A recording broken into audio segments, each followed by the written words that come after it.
Y'all make sure to follow me on Twitter, that's at @ADodgerKid for more content. One Piece. It's been very One Piece lately, guys. Like, super One Piece lately. And the One Piecing we've been getting our One Piece on has been pretty damn good. Crazy good, if I may say so myself. Now, those of you who have seen my prior One Piece videos or have been following me for at least a year now should know that my last couple One Piece videos weren't exactly the most positive. I mean, I still stand by what I did say in those videos, but ever since I posted them, it's like Oda saw my takes and decided to just slap me across the head with some of the best goddamn fiction he's written in his whole career. Egghead Island, at this current point in time, is not only one of the best arcs in the post-time skip, but also one of the best arcs in all of One Piece. This is Oda at his best. Unrestrained, no limits, full fucking power. Excuse my language. Everything we've been waiting for is being delivered exactly as we had expected, and so much more. And as someone who kinda grew out of One Piece at a point, I've never been more excited to read chapters every week than I am now. I mean, just in the last 3 to 4 weeks, we've had Shanks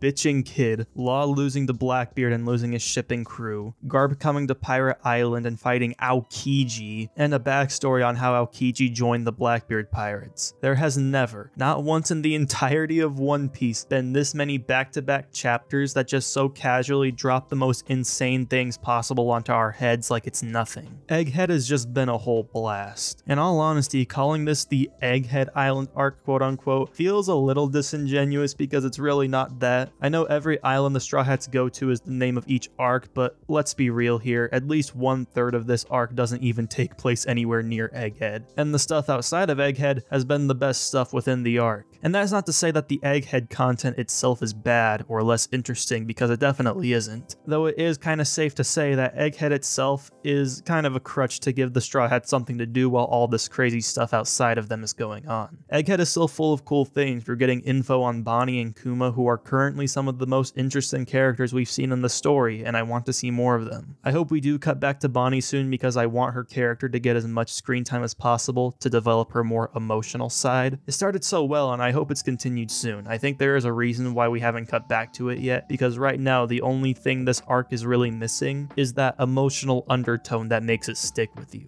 Like, yeah, obviously the fights and stuff are really cool to see, but we obviously need more than just cool stuff. And I mean, we do so far. We have loads of tension, way more than the arc prior. So much tension that people are genuinely on their knees for the next chapter. Seriously, you can't go anywhere without getting a fucking leak on your timeline. There's a lot of cool character interactions, some big flashbacks full of lore and characterization from people who needed it, and this arc is just really fun as a whole. It just needs that emotional side to it that One Piece arcs are known for. Give me that with Bonnie and Kuma, and this just might be in my top 5 arcs in the whole series. Strangely enough, this is the arc where the Straw Hats are probably the least interesting part of the story, but I don't necessarily think that that's a bad thing. I made critiques of how underfed they felt in Wano, and while they aren't exactly doing anything special in this arc either, it feels like it has more of a purpose to be that way. Egghead Island to me is the arc to set the stage for all the major conflicts that'll be going on in the final arcs. Dragon and the Revolutionaries, Sword and the Blackbeard Pirates, Shank looking for the One Piece, the goddamn elders leaving their posts, Kid and Law being taken out, like everything going on is setting up the stage for the major quote-unquote war that's about to happen, and so this arc can't really focus on the Straw Hats when it's an arc all about the world around us, rather than the world the Straw Hats themselves are exploring. And even then, obviously the arc isn't over, so I'm almost certain they're going to steal the show again. We already know a big incident at Egghead Island is about to occur. What that could actually be, I'm still not too sure. All we know is that it's going to be something insanely world-shifting. We know York is the traitor and is going to try and kill all the Vegapunks, so a Vegapunk assassination could be something huge, but at the same time it's looking more like something involving the government and Mr. J. Garcia.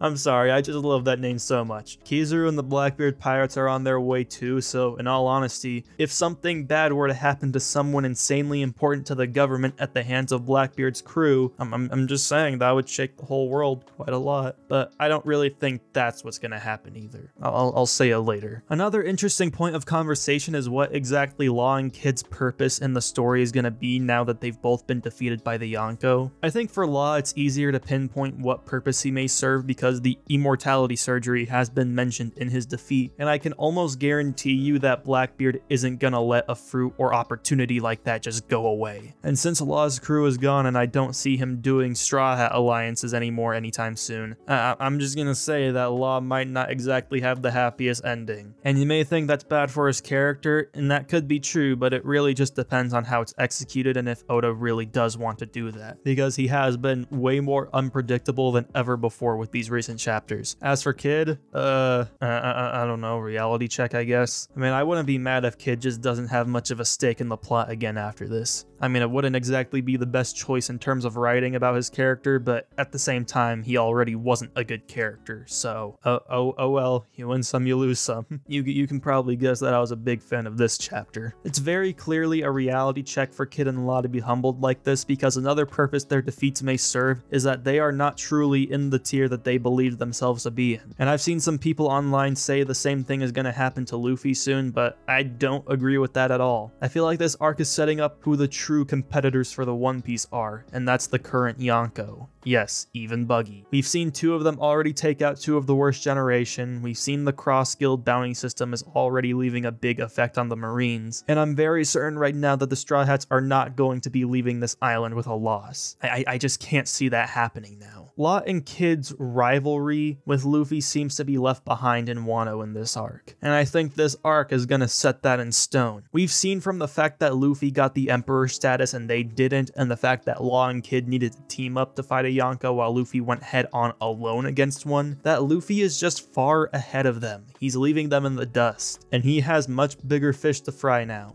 These two just can't keep up with his growth. They aren't special like Luffy. I don't think either of them are done in the story, but with the fact their crews are decimated and their ships themselves both got destroyed, they're not gonna be in the race for the Pirate King now. I'm very curious to see how this Garp and Aokiji stuff goes down. I mean, I really doubt Aokiji's just gonna get babied by Garp, as we desperately need to see the Blackbeard Pirates do something that's, you know, actually good in terms of their crew's power. The closest we got is a Law off screen, but even then we know Blackbeard struggled. But I also don't see Garp just getting beat by Aokiji either. I don't really know how this is gonna turn out. In fact, I think this might just get interrupted or cut off. I do have my stocks in Garp dying, but I don't see it happening here. Of course, the Straw Hats are the main characters, and they have a lot on their plate right now. Don't exactly know how I feel about the CP0 team up, but I'll flow with it now since I believe Lucci is definitely gonna backstab Luffy at some point. Just because it feels kinda out of character for him to be all friendly and cooperative with a guy he was acting so petty towards, just because he lost to him in a fight. I'm really intrigued to see what happens with Vegapunk, because we've finally gotten to a point where I'm not sure if an important character is actually going to make it out of an arc all good and well. I mean, I wouldn't be surprised if he gets captured by Blackbeard's crew or something. Not to mention, it's practically a guarantee that we're gonna see Kizaru fight somebody here. Who it is, I'm not too sure. Some people are saying Sanji, but I don't really buy that happening just yet. The Seraphim are cool, but I do want to see more of them since they've been getting overshadowed a lot as of late. Not that it makes them worse, I just want to see them do something impressive again so that the main plot can keep my hype as much as the subplots have been doing. Even though he hasn't really done anything in this arc, I do want to see Frankie interact with Vegapunk. It just feels like something that should happen,